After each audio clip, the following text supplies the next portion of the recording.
Awareness programme అనేది మనం బలహీనంగా ఉన్నాం, దాన్ని డెవలప్ చేయాలనేది. కానీ ఇక్కడ విధంగా చూస్తే ఇక్కడ బలహీనం అయితే ఏం లేవు, మనకు వాస్తవం బలహీనం అనిపిస్తుంది. ఇక్కడ బలంగానే ఉన్నాం, మనందరికి మనం ఊహించుకొని బలహీనం అనుకున్నాం, బలహీనంగానే ఉన్నాం.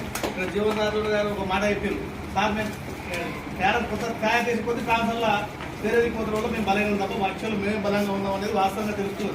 కాబట్టి మేము మామనాడు జిల్లాలో కొన్ని మండలాలు, ఉమ్మడి మామనాడు జిల్లా, గద్వాల జిల్లాలో అందరూ ఏం చేస్తారు, నార్కల్కో హైదరాబాద్కో మామూలుకో వస్తారు. ఆ రకంగా జరుగుతుంది. ఇక్కడ కార్యక్రమం కాదు. ముఖ్యంగా చాలా విషయాలు నేను చెప్పారు, ఏంటి పదోన్నతులు బదిలీల పైన. నిజంగా పదోన్నతులు బదిలీల పైన 2015లో పదోన్నతులు వస్తే ఇంతవరకు కూడా పదోన్నతులు మీరు అనుకున్న మన స్కూల్ ఒక్కటే కాదు, ఇక్కడ కూడా అదే పరిస్థితి.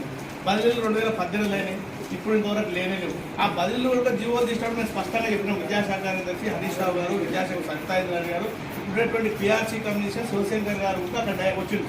ఆయన కూడా ఒక మెంబర్ని తీసుకుంది. అన్నప్పుడు ఆనాడు మేము ఒకటే మాట చెప్పినాం, సార్ ప్రమోషన్లు బదిలీలు మాకే కాకుండా కేజీబీలకు మోడల్ స్కూల్స్లో ఇవ్వండి, వాళ్ళకి ఎలాంటి ఇబ్బంది లేదు అని ఆనాడు మేము ఎప్పుడు చెప్పాం. జనవరిలో చెప్పినప్పుడు 2 సంవత్సరాలు జనవరిలో చెప్తే మంచిదండి, కేజీబీలవి ఈ మనసు ఫస్ట్ చేయండి సార్, తర్వాత మాకు చేయండి అని చెప్పి స్పష్టంగా చేస్తామని చెప్పిండు.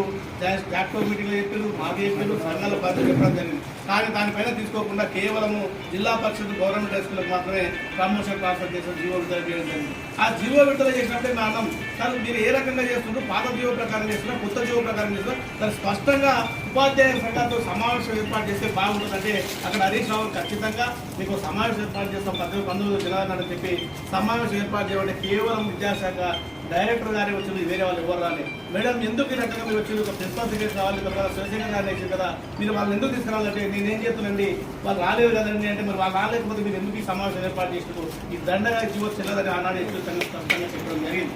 దాని ప్రకారంగా వివిధ ఉపాధ్యాయ సంఘాలు కాకుండా వివిధ ఉపాధ్యాయులు వాళ్ళ వ్యక్తిగతంగా రకరకాల పేరుతో కోర్టు పోయి ఈరోజు ఆపిన పరిస్థితి ఏర్పడింది. మల్టీ జోన్ 1లో ఈరోజు గ్రేడెడ్ బస్ ప్రమోషన్స్ అని, ట్రాన్స్ఫర్స్ అని, స్కూల్ అసిస్టెంట్ ట్రాన్స్ఫర్స్ ఉన్నాయి. మల్టీ జోన్ 2లో ఈరోజు ట్రాన్స్ఫర్స్ లేవు, ప్రమోషన్స్ లేవు. చాలా బాధాకరమైన విషయం. అంటే ఇక్కడే 2 చిన్న రాష్ట్రాల తర్వాత 2 డివిజన్ అయ్యి అదే ఈ రకంగా మనం జోన్ ఎందుకు తీసుకోవాల్సి వస్తుంది, అవసరం లేకుండా కూడా గ్రేడెడ్ మాస్టర్ పోస్ట్ ఓన్లీ